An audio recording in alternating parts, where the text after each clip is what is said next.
আজি এক্সাম দিবলৈ বুলি ওলালোঁ আৰু মোৰ লগত কোন আছে জানানে? মোৰ লগৰটো এদিন যদি পালচাৰ আনে, একদিন গ্লামাৰ আনে, স্কুটি আনে, এক্সিডেণ্ট আনে, সদায় বেলেগ বেলেগ আৰু ছোৱালী পাগল হৈ যায় তাৰ কাৰণে। বুজি পাইছেনে গাইছ?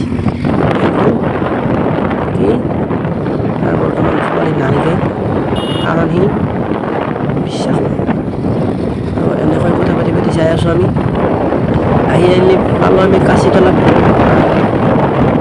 পাৰ হৈ কলেজ পামেই আৰু আমি কিছুমান গাড়ীক হাৰি থৈ আহিছোঁ আৰু এনেই চিম্পল ব্লগ, বহুত দিন দিয়া নাই। ভইচ অভাৰ কৰি দিছোঁ দেই গাইছ, বেয়া নাপাব। আজি কেমেষ্ট্ৰিৰ প্ৰেক্টিকেল আছিল আৰু কেমেষ্ট্ৰিৰ কেমেষ্ট্ৰি ছাবজেক্টটো কোনে কোনে ভাল পায় ক'বচোন। হোটেল তেজপাতৰ আগে আগে আহি আছোঁ।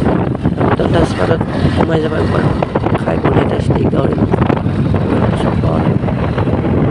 আৰু এইফালে 60-70ত আহি আছোঁ টাউনৰ মাজে মাজে পালচাৰত উঠি। আজিলৈ মানে